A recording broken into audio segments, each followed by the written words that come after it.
Telugu Desam party ఆడుతున్న ఆటలో అరటిపండులా పవన్ కళ్యాణ్ మిగిలిపోయాడా? నారా లోకేష్ పాదయాత్ర ముగింపు సభకు ముందు జరిగిన పరిణామాలు, సభలో ప్రసంగాల తీరు చూస్తే పవన్ ఎల్లో గ్యాంగ్కు పూర్తిగా సరెండర్ అయిపోయారని పొలిటికల్ సర్కిల్స్లో జోరుగా చర్చ జరుగుతోంది. చంద్రబాబు ఇస్తున్న ప్యాకేజీ కోసమే పవన్ కళ్యాణ్ ఆ సభకు వెళ్లారని జనసైనికులు గట్టిగా భావిస్తున్నారు. అదే సమయంలో పవన్కు ఎలాంటి ప్రాధాన్యత లేదని సభ ద్వారా టీడీపీ తేల్చేసినట్లయింది. రెండు పార్టీల వ్యవహారాలపై కేఎస్ఆర్ విశ్లేషణ చూద్దాం. విశాఖపట్నంలో యువగళం విజయోత్సవం పేరుతో జరిగిన తెలుగుదేశం సభ ఎలా నడిచింది? జనం బాగానే వచ్చారా? వచ్చిన ప్రజలు స్పందించిన తీరు ఎలా ఉంది? ఎన్నికల సమయంలో ఇలాంటివన్నీ జాగ్రత్తగా పరిశీలిస్తుంటాం. ఈ సభ గురించి విశ్లేషించుకుంటే పలు ఆసక్తికర అంశాలు కనిపిస్తాయి. ఈ సభలో ప్రధాన వక్తలుగా ఉన్న టీడీపీ అధినేత చంద్రబాబు నాయుడు, ఆయన కుమారుడు లోకేష్, బావమరిది బాలకృష్ణ, జనసేన అధినేత పవన్ కళ్యాణ్ల స్పీచ్లు నీరసంగా సాగడం స్పష్టంగా కనిపిస్తుంది. శ్రీకాకుళం ఎంపీ రామ్మోహన్ నాయుడు, ఈ సభకు సమన్వయకర్తగా వ్యవహరించిన సీనియర్ ఎమ్మెల్యే పయ్యావుల కేశవుల ఉపన్యాసాల తీరే వారికంటే ఎంతో కొంత బాగుందని చెప్పాలి. వీరిద్దరూ చెప్పిన విషయాలతో ఏకీభవించకపోయినా వారి వాగ్దాటి బెటర్గా కనిపించింది. చంద్రబాబు నాయుడేమో అదేదో సినిమా ఫంక్షన్లో యాంకర్ మాదిరి అటు ఇటు తిరుగుతూ చెప్పిన అబద్ధం చెప్పకుండా జనాన్ని బోరు కొట్టించారనిపిస్తుంది. పవన్ కళ్యాణ్ యథాప్రకారం ఆడపిల్లల గురించి అవమాన రీతిలో మాట్లాడి ఆత్మసంతృప్తి చెందారు. నిజంగా ఆయన వ్యాఖ్యలు ఆంధ్రలోని ఆడపిల్లలందరినీ అవమానిస్తున్నట్లే ఉన్నాయి. లోకేష్ తన పిచ్చిగోల ప్రకారం స్పీచ్ ఇస్తే బాలకృష్ణ ప్రసంగం అంతా అదేదో మెంటల్ అన్న భావన కలిగేలా ఉందనిపిస్తుంది.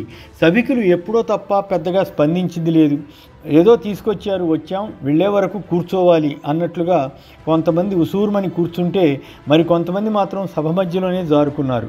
టీడీపీతో పొత్తు పెట్టుకున్న తర్వాత పవన్ కళ్యాణ్ను ముఖ్యమంత్రి అభ్యర్థి అనడానికి చంద్రబాబు కానీ లోకేష్ కానీ ఇష్టపడడం లేదని మరోసారి తేలిపోయింది. లోకేష్ అయితే ఏకంగా చంద్రబాబే తమ ముఖ్యమంత్రి అని టీడీపీ మీడియాకి ఇచ్చిన ఇంటర్వ్యూలో స్పష్టం చేశారు. అయినా పవన్ కళ్యాణ్ దాని గురించి పట్టించుకోకుండా సభకు వెళ్ళారు.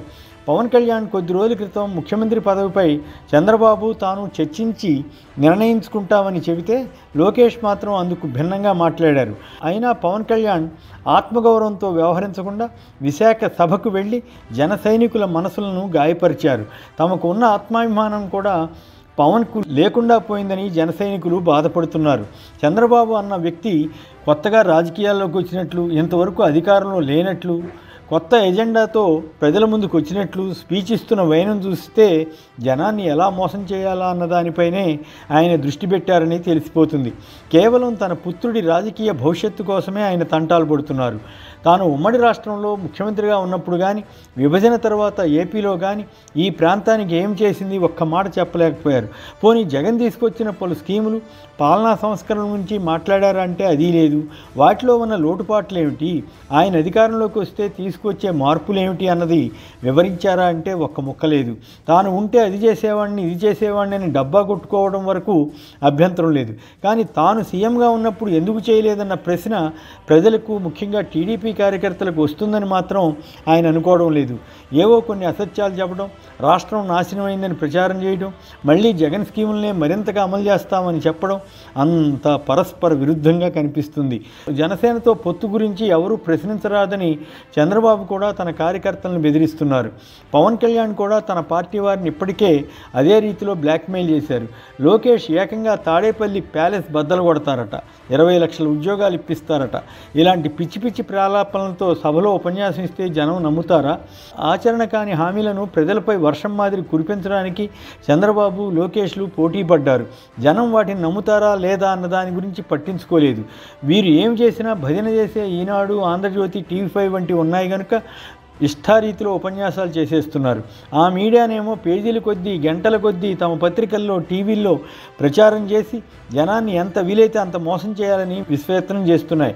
సభ తర్వాత ఆ మీడియా కవరేజీ కూడా అదే స్థాయిలో ఉంది. ఉత్తరాంధ్రలో ఏమీ జరగలేదని వీరు విమర్శించడం విచిత్రంగానే ఉంటుంది. ఒక పక్క విశాఖలో అభివృద్ధి పనులు జరుగుతుంటే వాటిని అడ్డుకుంటున్న వీరిని ఆ ప్రాంత ప్రజలు ఎలా నమ్ముతారో తెలియదు. చంద్రబాబు నాయుడు తన 14 ఏళ్ల కాలంలో చేయలేకపోయిన కిడ్నీ పరిశోధనా కేంద్రం, సూపర్ స్పెషాలిటీ ఆసుపత్రిని పలాసలో ఏర్పాటు చేయడమే కాకుండా పలాస, ఇచ్చాపురం, టెక్కలి నియోజకవర్గాల్లోని 800 గ్రామాలకు శుద్ధి చేసిన నీరు ఇవ్వడానికి 700 కోట్లతో భారీ నీటి స్కీమ్ని ఏర్పాటు చేసిన ఘనత జగన్ది కాదా? అది అభివృద్ధి కిందకు రాదా? పవన్ కళ్యాణ్ గతంలో అక్కడికి వెళ్ళి హడావుడి చేశారు కదా. జగన్పై ద్వేషంతో కాకపోతే ఒక్క మాటన్నా ఈ స్కీమ్ గురించి చెప్పాలి కదా, ప్రభుత్వాన్ని అభినందించాలి కదా. కానీ ఆయన నోరు పెగల్లేదు.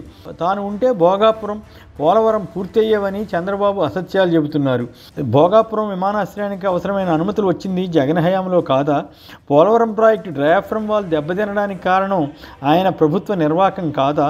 పోలవరాన్ని ఏటీఎంగా మార్చుకున్నారని చంద్రబాబుపై ప్రధాని మోడీ చేసిన ఆరోపణ గురించి ఇన్నేళ్లలో ఒక్కసారైనా ఎందుకు ఆయన నోరు విప్పలేదు?